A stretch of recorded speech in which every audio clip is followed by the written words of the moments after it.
Hello à toutes, ici Chloé de Power Girl Mindset. En ce moment, je suis en train d'explorer plein de trucs par rapport à ma créativité et j'avais envie de partager ça un peu avec vous, donc vous parler un petit peu de créativité et confiance en soi. Donc, d'où ça m'est venu cet élan créatif en ce moment? Et bien récemment, j'ai lu le livre de Gloria Steinem, Revolution from Within, et elle a consacré tout un chapitre justement à la créativité. D'ailleurs, elle y remarquait très justement, enfin, même si c'est pas, on va dire 95% des cas, hein, mais pas tout à fait 100%, mais bon, que dans l'ensemble, eh ben quand c'est des hommes qui font, on appelle ça de l'art, et quand c'est des femmes qui le font ou des personnes de couleur, eh ben ça va être appelé de l'artisanat, des loisirs créatifs, mais pas de l'art. Donc, je me disais qu'il était un peu temps de se réapproprier un peu le mot art et de qualifier un peu tout ce qu'on fait d'art, parce que c'en est, hein. L'art, puisque c'est le fait de créer, c'est de créer des choses, donc tout est de l'art, hein. Un artisan, un ébéniste qui va sculpter des petites arabesques dans un meuble, ça va être de l'art à son échelle. Vous qui allez faire des super pages dans votre bullet journal, ça va être de l'art aussi. Ou vous allez créer des super vêtements, c'est de l'art textile. Donc, tout ce qu'on fait, faut pas, voilà, il ne faut pas se laisser bloquer par le terme d'art, parce que tout ce qu'on fait, c'est de l'art. Et donc, moi, en ce moment, j'avais justement envie d'explorer un peu cette facette créative de moi-même que j'avais un peu mis de côté, même si quand j'écris, c'est de la création, quand je fais des vidéos pour vous, c'est aussi de la création, c'est aussi de l'art, une forme d'art. J'avais envie de me réapproprier un peu ma créativité, comment dire, de la sortir du grenier. Parce que quand j'étais plus jeune, je dessinais beaucoup et même là, au début de ma carrière d'autrice, j'ai commencé par des albums jeunesse que j'illustrais moi-même, donc j'ai beaucoup dessiné. Et ça faisait un petit moment que je ne faisais plus rien de ce côté-là. Et ben, j'ai eu envie de m'y remettre et de voir ce qu'il en sortait. Alors, il en sort plein de choses, hein, dans plein de domaines. Il en sort des choses très bien, des choses que je trouve très moches, mais c'est OK. Je veux dire, c'est le processus qui compte, c'est pas tellement le résultat. Alors, je suis allée voir un peu sur les réseaux, voir un peu ce que les autres faisaient pour trouver l'inspiration, parce que je ne savais vraiment pas par où commencer.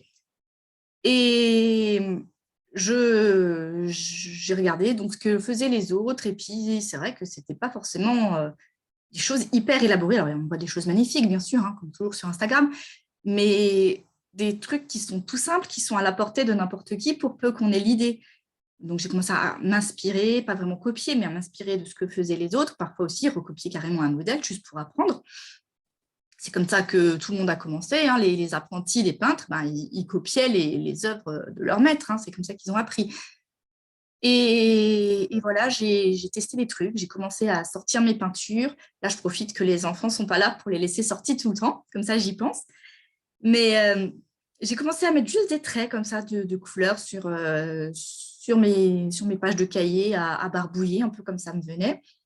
Et juste de peindre comme ça des traits, des lignes, des formes, coller des trucs, mais vraiment comme ça me vient, et sans me prendre la tête.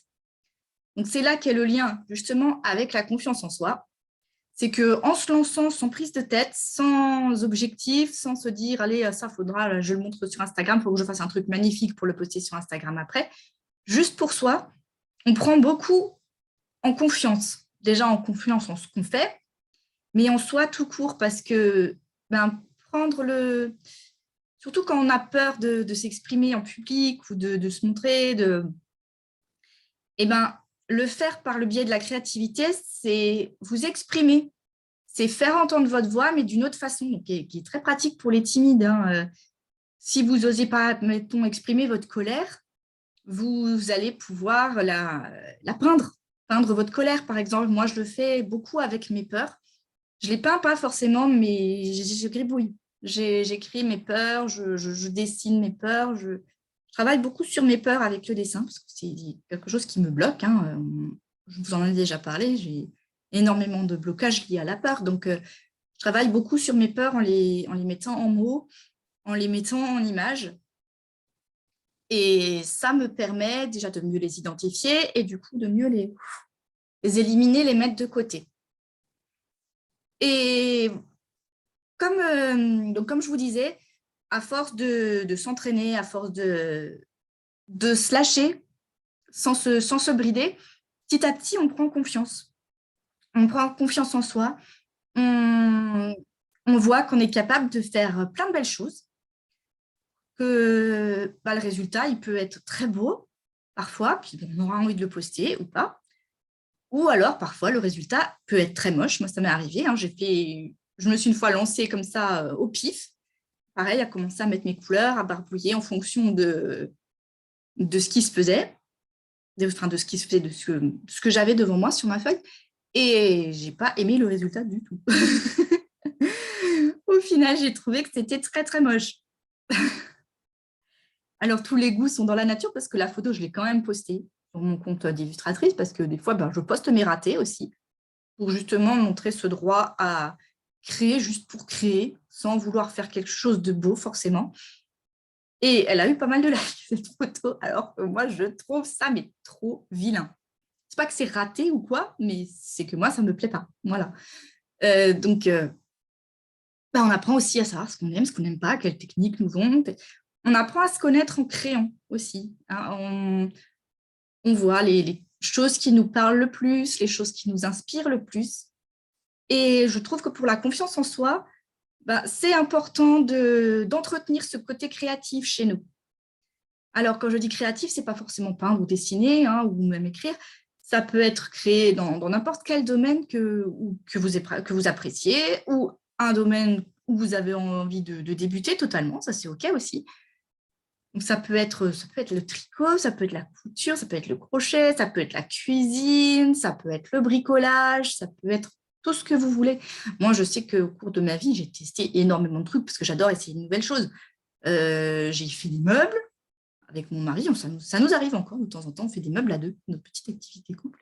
Pas monter des meubles Ikea, construire des meubles de A à Z où je fais les plans en fonction des mesures et tout, nickel chrome, où je sais combien de centimètres exactement doit faire ma planche pour que ça rentre pile poil. Donc, j'ai fait les meubles, j'ai fait de la peinture, j'ai peint sur mes murs, j'ai peint sur du bois, j'ai peint sur du... Non, j'ai jamais peint sur du tissu, mais j'ai déjà dessiné sur mes t-shirts quand j'étais ado. Bon, j'avais des parents qui me laissaient quand même assez faire, parce que je ne faisais pas des trucs moches, je faisais des trucs déjà un petit peu jolis. Donc, c'est vrai que mes parents m'embêtaient pas trop. Mais j'ai peint sur les murs, j'ai dessiné sur mes t-shirts, j'ai fait plein de choses. J'ai fait du crochet, j'ai fait de la couture, j'ai fait du tricot, j'ai fait des vêtements, j'ai fait des peluches, j'ai fait des poupées. J'aime bien faire des poupées. J'ai fait un petit peu de poterie aussi. Je fais énormément de choses. Je teste plein de trucs. Et du papier mâché à la période, pendant le confinement, c'était la grande mode papier mâché sur les réseaux. Donc, j'ai fait du papier mâché. Et du coup, ça me permet de voir voilà, qu'est-ce qui me plaît le plus dans toutes ces techniques. Je suis beaucoup sur la peinture et le collage dans l'ensemble, parce que c'est facile, ça prend pas pas forcément besoin de beaucoup de matériel. Le collage, moi, je récupère des vieux magazines, en général, les vieux magazines Flow, qui ont déjà des très belles images à découper dedans. Donc, voilà, je récupère des pages de magazines ou des feuilles, du papier cadeau, du papier peint, des fois plein de trucs, des petits restes qui me tombent sous la main. Et la peinture, c'est pareil, c'est facile, même si on a un peu la flemme, on sort 2-3 tubes, ça suffit, on n'a pas besoin de toute la palette entière. On sort 2-3 tubes de peinture et puis on y va au pif, on s'en fout. Ce qui détend, c'est vraiment de barbouiller. Donc, outre le côté que ça vous donne en confiance, c'est que ça va vous détendre. Parce que le geste répétitif, tranquillement, prendre le temps de se poser, de regarder. Et là, quelle couleur je vais mettre dans ce petit coin-là? Et là, cette image-là, où est-ce que je la colle? Tout simplement, vous prenez pas la tête, vous créez à partir de rien, vraiment. Sur le site de Bambi Chose, j'avais mis une photo d'ailleurs sur mon Instagram d'illustratrice. Elle part d'une ligne qu'elle trace au hasard. Et puis après, elle voit ce que ça lui inspire. Moi, j'avais tracé une espèce de ligne comme ça, pareil, au pif. Ça a donné E.T., voilà. Vraiment, vous prenez pas la tête, vous allez regarder sur les réseaux, vous faites le tour, mais vraiment pas dans un optique, je me compare, ah, eux, ils font mieux que moi, j'arriverai jamais à faire ça. Non, c'est vraiment pour vous inspirer. Vous prenez un truc et au lieu de dire, j'arriverai jamais à faire ça, bah, déjà, essayez. Parce que si ça se trouve, vous allez y arriver. C'est pas toujours si compliqué que ça. Et puis même si le résultat n'est pas totalement identique, c'est pas grave, vous vous serez amusé. Hein, vous prenez un dessin qui vous plaît, puis vous essayez de le reproduire. Parfois, vous avez carrément des vidéos. Hein, dans les réels, vous avez des gens qui se filment en train de peindre ou de dessiner. Ben, vous passez la vidéo, vous mettez pause de temps en temps, et puis vous faites pareil. Hein, moi, ou même sur YouTube, c'est ce que je fais parfois quand j'ai envie d'apprendre un truc, ou quand je vois une vidéo, faire des fleurs pas à pas. Ben voilà, c'est des petites techniques toutes simples, hein, en décomposant bien chaque partie du dessin, ça devient très facile. Donc, n'hésitez pas à faire. C'est comme pour tout, hein, la créativité, ben, c'est en faisant qu'on apprend. C'est pour ça que moi, en ce moment, j'ai envie de faire beaucoup. Et ça me nourrit aussi pour mon écriture, ça me nourrit pour vous faire des vidéos à vous, pour partager avec vous plein de choses. Ça me nourrit. Comme dit Julia Cameron, il faut nourrir son artiste. Donc, on nourrit son artiste en regardant des contenus qui nous inspirent, mais en faisant aussi soi-même de temps en temps. Et ce qui est vraiment important, c'est de ne pas vraiment se prendre la tête. Ne pas vous soucier du résultat, ne pas vouloir à tout prix que ce soit beau du premier coup. Gardez en tête que ce que vous devez faire, c'est vous amuser en cours de route. Si vous voyez qu'un truc, vous commencez et puis, oh non, ça vous fait chier, c'est pas la peine d'aller au bout pour aller au bout. Hein. Vous pouvez laisser en plan. Moi, il y a des projets que j'ai commencé que j'ai jamais fini parce que ça m'amusait plus.